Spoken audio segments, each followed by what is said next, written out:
अस्सलाम वालेकुम व्यूअर्स। आज हम लेसन प्लानर पर बात करेंगे। टीचर्स के लिए ये एक बहुत चैलेंजिंग टास्क होता है कि वो हर लेसन के और हर काम के लिए एक प्लानिंग करे, प्रॉपर प्लानिंग उनकी होनी चाहिए। ये रिक्वायरमेंट होती है हमारी एडमिनिस्ट्रेशन की। तो उसके लिए हमने आज कुछ डॉक्यूमेंट्स तैयार किए हैं ताकि हम वो डिस्कस कर सकें कि हम एक इजीली और एक अच्छा लेसन प्लान किस तरह से बना सकते हैं। सबसे पहले हम जान लेते हैं कि लेसन प्लान आखिर क्यों ज़रूरी है, लेसन प्लानर हम लिखते क्यों हैं। उसके लिए देखिए, क्वेश्चन हमारे जहन में सबसे पहले आता है, why is it important to do written planning. क्यों ज़रूरी है? हम ज़बानी भी तो इस चीज़ को याद रख सकते हैं कि हमने आज क्या जाके पढ़ाना है क्लास में और किस तरह से पढ़ाना है, लेकिन रिटन प्लानर ही क्यों ज़रूरी है। Planning is useful because it can help you organize your thoughts and priorities the way you present information. By planning your writing, it is more likely that you will end up with a coherent arguments. You are enabled to work out a logical structure and end point for your writing before you start the process. देखिए, बहुत ज़रूरी होता है किसी भी चीज़ को जब हम प्रेजेंट करते हैं। हम पहले भी पिछले लेक्चर्स में ये डिस्कस कर चुके हैं कि हमने अपने लेसन को, जब हम क्लास में कोई भी लेसन डिलीवर कर रहे होते हैं, तो उसमें हमने जर्क्स लेकर नहीं आने। हमने एक स्मूथ तरीके से उस लेसन को प्रिपेयर भी करना है और स्टूडेंट्स तक डिलीवर भी करना है। इंफॉर्मेशन तमाम जितनी भी हमने देनी है स्टूडेंट्स को, जो रिक्वायर्ड है वो देनी है। उसमें बहुत सारे ऐसे पॉइंट्स होते हैं जिन पर हमें ज़्यादा फोकस करना होता है और कुछ पॉइंट्स को हमने जस्ट टच करना होता है। तो उन तमाम चीज़ों को जब तक टीचर होमवर्क नहीं करेगा, जब तक टीचर उन पॉइंट्स को प्रिपेयर नहीं करेंगे, तब तक हम क्लास में जाकर स्टूडेंट्स को प्रॉपरली पढ़ा नहीं सकते हैं, हम अपना लेक्चर डिलीवर नहीं कर सकते हैं। अब जब रिटन वर्क हम करते हैं तो उससे हमें ये हेल्प मिल जाती है कि हमारे फिंगर टिप्स पर आ जाता है। हमें याद रहता है कि हमने कौन कौन सी चीज़ें इन 40 मिनट्स में या 35 मिनट्स में डिस्कस करनी है।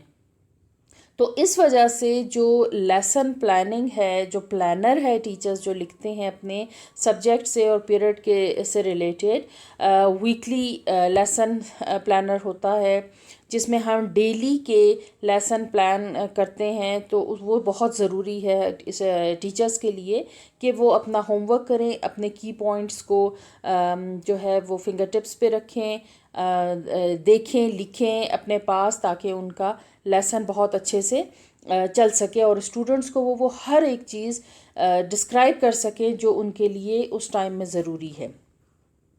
सेकंड क्वेश्चन हमारे जहन में आता है, what is the importance of written plans and how to the support teaching and learning. क्यों करते हैं, इसकी क्या अहमियत है और ये कैसे हमारे टीचर्स को और स्टूडेंट्स की लर्निंग को सपोर्ट करते हैं। It shows that we are intentional with the type of activities and information we want children to learn from. Planning helps us outline how objectives will be met. Planning will allow you to tie particular standards to an activity and document that. Planning helps us organize our thoughts.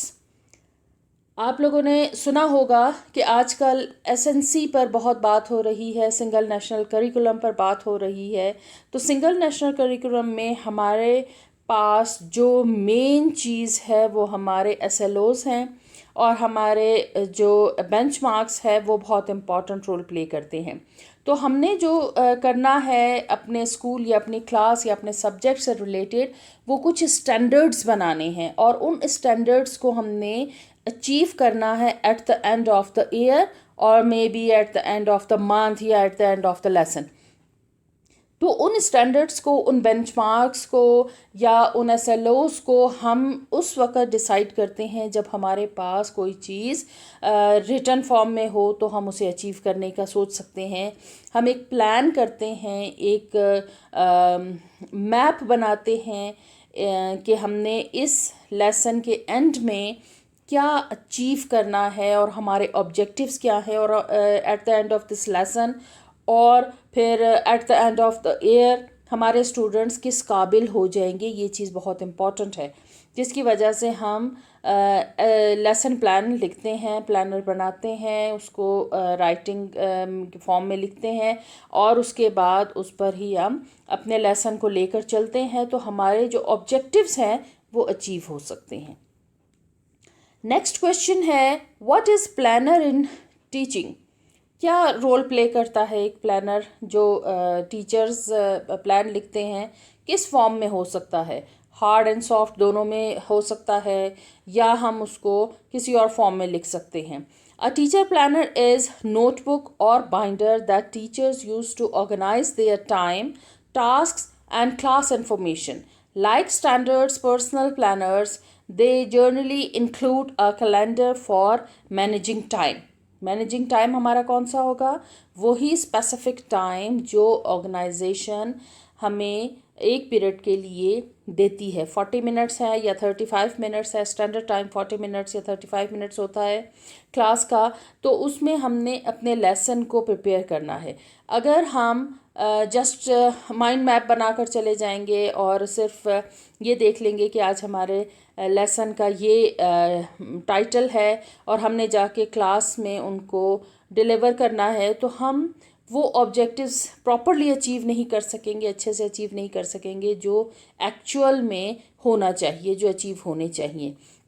तो जब lesson plan लिखते हैं, जब planner teacher लिखती है, तो ये वो चीज़ डिसाइड हो जाती है कि इन 40 मिनट्स में उस एक जो लेसन है या टॉपिक है या चैप्टर है हमारे पास, उसमें से कितने चीज़ हम इन 35 या 40 मिनट्स में एक्टिविटीज़ के थ्रू या क्लास में जो काम हमने करवाना है उसको लेकर हम किस तरह से उसको कंप्लीट कर सकते हैं। तो ये बहुत ज़रूरी है। कुछ एलिमेंट्स होते हैं प्लानर लिखने के जो टीचर्स को ज़रूरी होते हैं कि वो अपने प्लानर में लिखें। ये जब हम बीएड का कोर्स करते हैं उसमें भी ये सिखाया जाता है, और डिफरेंट स्कूल्स में चीज़ यही होती है, टॉपिक्स इनकी हेडिंग्स यही होती हैं। कुछ लिखने का तरीक़ाकार जो मेथड्स हैं उनका वो कुछ चेंज किए हुए हैं, अदरवाइज़ हर चीज़ सेम ही होती है। जब हम लेसन प्लान लिखते हैं अपनी डायरी पर, या हम जो भी प्रोवाइड मटेरियल ऑर्गेनाइजेशन की तरफ से किया जाता है, तो उसमें सबसे पहले हम डे एंड डेट लिखते हैं ताकि ये पता चल सके कि किस दिन हमने क्या पढ़ाया है। क्लास लिखते हैं, सब्जेक्ट लिखते हैं। ये सारी चीज़ें इसलिए ज़रूरी हैं कि अगर आप की क्लास में ऑब्ज़र्वेशन के लिए कोई आ जाए तो वो ये चीज़ देख सकें कि किस दिन कौन सा क्लास में सब्जेक्ट या टॉपिक या पढ़ाया गया है। तो ये एक तरह से आपका रिकॉर्ड भी हो जाता है टीचर्स का। टीचिंग ऑब्जेक्टिव्स हैं। टीचिंग ऑब्जेक्टिव्स में हम वो ऑब्जेक्टिव्स अपने माइंड में सेट कर लेते हैं, वो गोल्स हम सेट कर लेते हैं जो टीचर ने क्लास में उन 35 या 40 मिनट्स में अचीव करने होते हैं। जो चीज़ टीचर ने डिलीवर करनी होती है, स्टूडेंट्स को समझानी होती है, बतानी होती है, वो डिसाइड करते हैं कि आज हमारे बच्चे इस काबिल हो जाएंगे कि वो लिख सकें या पढ़ सकें या वो सॉल्व कर सकें क्वेश्चंस या जो भी सम्स वगैरह हैं। रिसोर्स एंड मटेरियल्स हम यूज़ करते हैं जिसमें हमारे एवियर्स आ जाते हैं, हमारा बोर्ड मार्कर है, बुक है, की बुक है, या फ्लैश कार्ड्स हैं, चार्ट पेपर है, कोई पिक्चर्स हैं, कोई मूवी है अगर हम दिखा रहे हैं, तो ये सारे हमारे एवियर्स हैं जो हम रिसोर्स के तौर पर क्लास में यूज़ करते हैं। तो रिसोर्स एंड मटेरियल्स बहुत ज़रूरी है जिसमें हमारे सारे एवियर्स होते हैं। वो तमाम चीज़ें हम लेसन में ज़रूर मेंशन करते हैं। मेथडोलॉजी, कौन सी मेथडोलॉजी हम यूज़ कर रहे हैं, डायरेक्ट मेथड है या ट्रांसलेशन मेथड है, ट्रांसलेट कर रहे हैं या डायरेक्ट मेथड से पढ़ा रहे हैं, लेक्चर मेथड है। ये डिफरेंट मेथडोलॉजीज़ के लिए के मेथड्स होते हैं जो इंशाल्लाह हम कभी डिस्कस करेंगे। तो ये मेथडोलॉजी जो टीचर यूज़ करती हैं वो मेथडोलॉजी के प्रोसेस लिखे जाते हैं कि इंट्रोडक्शन है, पहले इंट्रोडक्शन के बाद हमने फिर रीडिंग अगर करवानी है या हमने लेक्चर देना है, फिर वर्कशीट करवानी है, वो सारी चीज़ें कुछ स्कूल्स बुलेट पॉइंट्स में लिखवाते हैं और कुछ स्कूल इसे डिटेल में लिखवाना पसंद करते हैं। तो लिहाजा वो अकॉर्डिंग टू ऑर्गेनाइजेशन जैसे वो चाहते हैं उस तरह से मेथडोलॉजी लिखी जाती है। एक्टिविटी ज़रूर प्लान करते हैं हम। एक लेसन प्लान के लिए टीचर्स एक्टिविटी जो भी टॉपिक वो पढ़ा रहे हैं वो एक्टिविटी प्लान करते हैं। एक लेसन के लिए एक एक्टिविटी एटलीस्ट होनी ही चाहिए। फिर eight the end of the lesson या पीरियड के लास्ट में 5 मिनट्स पहले हम समरी करते हैं। समरी यानी जो लेसन हमने पढ़ाया है उसको एक बार फिर सम अप करते हैं और उसकी रिवीजन करते हैं ताकि स्टूडेंट्स को वो चीज़ क्लियर हो सके। और उसके बाद हम स्टूडेंट्स को होमवर्क दे देते हैं ताकि वो घर पर जाकर जो है इसको रिवाइज कर सकें। तो ये हमारा आज का लेसन था जो हमने लेसन प्लान पर किया एलिमेंट्स हैं।